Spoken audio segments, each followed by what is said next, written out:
안녕하세요 여러분. 반갑습니다. 조재영입니다.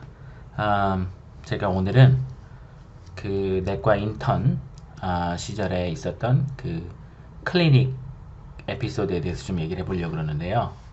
일단 제가 전에 말씀드렸던 거는 이제 주로 병원 로테이션이었었어요. 그래서 어덜트 메디슨이라 그래서 제너럴 인터널 메디슨 같은 그런 로테이션이 있었고, 그 다음에 나이트 플롯이 있었고요. 그 다음에 이 미국에서 수련회 또 하나 한국과 좀 다른 점인 거는 이게 컨티뉴이티 클리닉이라는 게 있어요. 그래서 보통은 half day, weekly, outpatient 클리닉을 해야 돼요.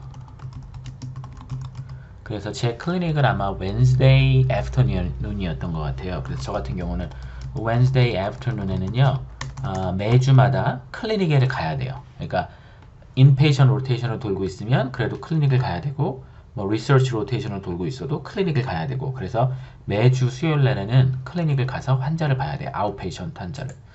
그래서 이제 제가 있던 프로그램이 얼베나 샴페인이니까 여기가 이제 샴페인이고 여기가 얼바나거든요. 그래서 하스피럴은 여기 칼 파운데이션 하스피럴, 그다음에 프로비나 커버넌 메디컬 센터 이렇게 두 개를 왔다 갔다 하는데, 수요일 날 오후에는요 이제 오전까지만 일을 하고 오후에는 보통 이제 시니어들이 봐줘요. 그러면서 저는 이제 차를 타고 이렇게 한 15분 정도 드라이브를 해서 이 칼 샴페인 온 커티스라는, 예, 이 건물 아직도 생각나는데, 이 건물 2층에 가면 레지던트 클리닉이라는 게 있어요. 보통 이 컨티뉴이 클리닉 또는 아니면 레지던트 클리닉이라 그래서 여기 가면 이제 한 하루에 4-5명까지도 많게는 그렇게 환자를 보고, 그 다음에 여기에도 이제 아웃페이션트 어텐딩이 있어요. 그래서 그 어텐딩이랑 이제 상의를 해서 차트도 쓰고 오더도 하고 하는 이런 아웃페이션트죠. 그런 거를 봐야 돼요. 그래서 이 클리닉이 있어서 이제 첫 한두 달은 이게 없었던 것 같고요. 한 3달째 정도부터 이게 이제 생긴 것 같아요. 그래서 그때부터 이제 모든 레지던트들이 다 가는 거예요. 그래서 어떤 애들은 이 칼 클리닉에 가기도 하고, 어떤 애들은 프로비나 클리닉, 그러니까 크리스티 클리닉에 가기도 하고, 이런 식으로 아웃페이션트가 다 나눠져 있어요. 그래서 이제 저도 이제 여기에 가게 됐죠. 수요일 오후에. 근데 이제 또 이제 약간 인페이션트는 어느 정도 익숙해졌는데, 또 아웃페이션트가 이제 또 이게 시스템이 너무 다르거든요. 그래서 한국이랑, 그래서 조금 고생했던 그런 기억도 나는데, 일단은 제가 가서 너무 기억에 남는 거는 정말 첫 환자가 너무 기억에 남아요. 제가 인턴 시작한 지 한 한두 달 정도, 3달 정도 됐을 때나, 이때 이제 아웃페이션트를 보러 가야 된다 그래서 전 뭔지도 모르고, 이게 컨티뉴이티 클리닉이 뭔지도 모르고 그냥 가라는 데니까 갔죠. 가가지고 있으니까 이제 간호사가 이제 레지던트 한 3-4명이 그때 당시에 같이 갔거든요. 웬스데이 애프터눈에 가는 레지던트가 한 3-4명이 됐었어요.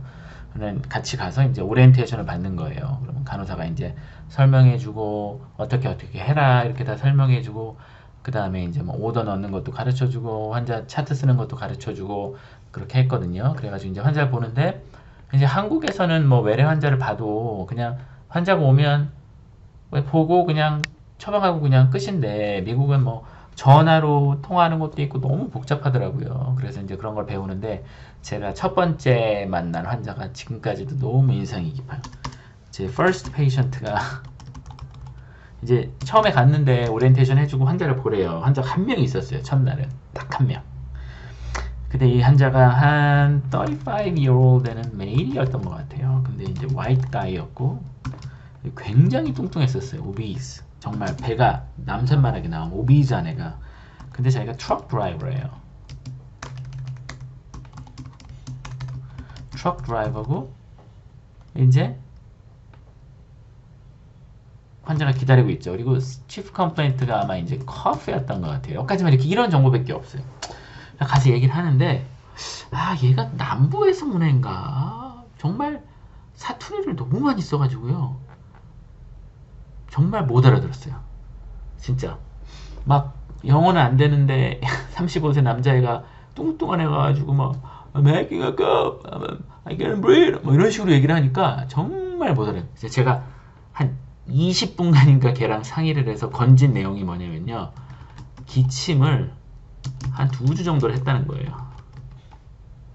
근데 자꾸 hacking up 그러는 거예요. 그래서 아, 도대체 이게 해컵이라는 게 뭔가 그때는 아무것도 몰랐었죠. 그래서 그냥 막 듣고 막 계속 얘기를 하는데 정말 커프를 2주 정도 하고 right leg가 swelling 하다는 거 요거밖에 정말 못 알아들었어요. 진짜 얘랑 한 20분간을 제가 투자를 해서 얘기를 들어줬는데 정말 건진 게 이거 2개밖에 없어요.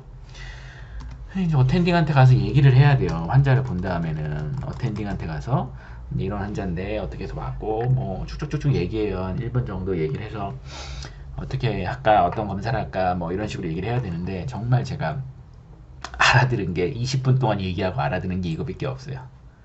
2주 동안 코프를 하고 right leg swelling 뭐 물어봐도 뭐 do you have any phlegm? 그래도 막 뭐 얘기를 하는데 정말 못 알아듣게 20분 동안 딱 2개 건졌죠. 그래서 어텐딩한테 얘기해야 되는데 너무 쪽팔린 거예요. 그래도 미국에 영어를 한다 그래서 레지던트로 왔는데 아무리 코리안 레지던트지만 환자랑 20분간 얘기를 했는데 cough for 2 weeks and right leg swelling 이거밖에 못 알아들은 거야. 그래서 진짜 고민을 많이 했어요. 이때 어떻게 얘기할까.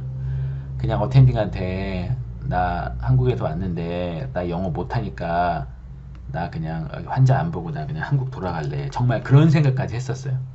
나 이 환자가 얘기한 거를 딱 2개밖에 못 알아들었어. 내가 보기에 내 영어가 안 된 것 같아. 나 그냥 한국 돌아갈게. Sorry. 그렇게 하고 갈 생각도 정말 했었어요. 막 여기까지 막 그런 생각이 들었는데 또 그렇게 못하겠고 영어 못한 거 다 아니까 가면 어떻게 되겠지. 그래가지고 이제 어텐딩한테 가서 어텐딩한테 내가 얘랑 20분간 얘기했는데 영어를 잘 못 알아들어서 얘가 기침을 2주 동안 한다는 거랑 오른쪽 다리가 부어있는 거 밖에 못 알았다. 그랬더니 그 어텐딩이 너무 착하게 괜찮다고 자기랑 같이 가자고 그래가지고 저를 데리고 갔어요. 가가지고 어텐딩이 얘 환자랑 얘기를 하는 거예요. 그러니까 저는 어텐딩 말은 잘 알아듣겠고 환자 말은 못 알아듣겠는데 어텐딩이 환자랑 얘기를 하니까 이제 알아듣는 거예요. 그래서 해킹업이라는 게 이게 기침을 해서 가래가 나온다는 건데 그걸 못 알아들었고 right leg가 swelling 돼 있어요. 그래서 이제 제 어텐딩이 이제 저한테 하라 그러는 게 이제 기침을 2주 동안 하고 플라임이 있으니까 체스트 엑스레이를 찍자. 그래서 그걸 오더를 하고 right leg swelling이 며칠간 있었는지 모르겠는데 이게 워낙 뚱뚱한 애고 트럭 드라이버잖아요. 근데 right leg swelling이 있으니까 한국에서는 잘 모르겠어요. 근데 미국에서는 이런 경우가 있으면 무조건 룰아웃 DVT죠. 그래서 ultrasound Doppler scanner 오더를 했어요. 근데 오더만 했지 이걸 어떻게 해야 되는지 모르잖아. 이거를 오더를 했는데 이게 나한테 오는지 어떻게 알아요? 엑스레이 파인딩이 도플러 스캔 했는데 그걸 어떻게 하는지 모르니까 간호사한테 얘기를 했죠. 나 엑스레이랑 도플러 스캔을 하겠다. 그러니까 간호사가 알겠다 그만 하고 그 다음에 저는 어떻게 하는지 모르겠는 거예요. 그래서 환자를 한 명을 딱 하고 이제 환자 한 명 보는데 이제 거의 막 1시간 반이 걸린 거예요. 1시간 반 동안 환자를 보고 이제 오더를 하고 그 다음에 어떻게 하는지 몰라가지고 어텐딩한테 가서 나 이거 오더 했는데 어떻게 하는지 모르겠다. 그러니까 자기가 알려주겠다고 이거 혹시 너한테 결과가 오면 에픽을 확인해라. 너한테 결과가 오면 네가 오더했으니까 너한테 올 거다. 에픽을 확인하고 자기 번호를 주더라고요. 자기 전화번호를 주고 여기랑 나한테 전화해라 그러더라고요. 그래가지고 또 바보같이 또 저기 집에 가 있으면 되는데 혹시나 또 안 될까봐 클리닉에 남아가지고 이거 기다리고 있는 거예요. 그러니까 그 환자는 이제 병원에 가서 엑스레이 찍고 얼트라사운드 도플러 스캐너 하고 그 다음에 저한테 결과가 온 건데 그냥 가 있고 집에서 어떻게 확인하는 방법이 있었는데 그냥 저는 바보같이 클리닉에 있다가 이제 확인하니까 나왔는데 엑스레이도 괜찮고 얼트라사운드 도플러 스캔도 다행히 네거티브였어요. for DVT. 그래가지고 그때 이제 어떻게 해야 될지 모르니까 환자한테 전화한다는 걸 생각도 못하고 그래서 어텐딩한테 전화해가지고 이렇게 됐다 그러니까 어텐딩이 그래 그러면은 뭐 괜찮다고 환자한테 전화해서 알려주라는 거예요. 근데 한국에서는 모르겠어요. 환자한테 전화하는 게 그렇게 일상적인지 모르겠는데 미국에서는 환자한테 전화하는 게 정말 자연스러운 거거든요. 그냥 환자 전화번호가 다 있기 때문에 엑스레이 이런 거 나오면 그냥 바로바로 전화를 해야 돼요. 그래서 전화해가지고 엑스레이 괜찮고 도플러 스캔 괜찮고 그래서 아마 기침약을 좀 줬던 것 같아요. 그렇게 해서 한 환자가 끝났는데 하여튼간 이런 컨티뉴이티 클리닉이 매주마다 오후마다 있었어요. 수요일날 오후마다 저 같은 경우는. 그래서 처음에는 좀 이게 또 아웃페이션트에 그런데 또 적응하는데 또 시간이 걸리거든요. 그래서 좀 지금이야 뭐 아웃페이션트 뭐 한 명 보는데 2, 30분이면 다 보니까 시스템을 아니까 그러는데 그때 당시에는 미국에 와서 이제 시스템을 모르니까 이런 또 고생을 했던 기억이 나네요. 그래서 첫 환자, 제 first patient 지금까지도 생각나요. 젊은 백인 아저씨, 뚱뚱한 아저씨가 와가지고 I'm hacking up, I'm hacking up. 그런데 제가 hacking up이라는 게 그게 무슨 뜻인지 몰라가지고 정말 진짜 한국에 돌아갈 생각까지 한 그런 환자가 있었네요. 예. 그래서 미국에서는 이렇게 아웃페이션트 본다는 걸 좀 얘기하고 싶었고요. 한국 선생님들 혹시나 미국 가게 되시면 정말 못 알아듣는 경우가 많거든요. 그러면 그럴 때는 너무 고민하지 마세요. 왜냐하면 미국의 어텐딩들이 다 이해를 해요. 예, 영어 못해도 괜찮고 잘 못 알아들어도 괜찮으니까 스트레스 받지 말고 못 알아들었으면 그냥 못 알았다고 얘기하면 어텐딩들이 다 도와줘요. 그리고 영어 못한다고 절대 뭐라고 안 그래요. 제가 어텐딩들한테 영어 못한다고 너 왜 이렇게 영어 못해 이런 말 한 번도 들어본 적이 없어요. 환자한테는 좀 들어봤거든요. 환자한테 너 영어 못하니까 한국에 돌아가라 뭐 이런 얘기를 환자한테는 들어봤는데 어텐딩한테 너 영어 못하니까 한국 돌아가 이런 얘기는 한 번도 못 들어봤어요. 영어 못해도 괜찮으니까 너무 걱정하지 마시고요. 좀 와서 부딪히시면 잘 되리라 생각이 됩니다. 그럼 오늘은 여기까지 하고 또 다음에 또 영상 올리겠습니다. 감사합니다.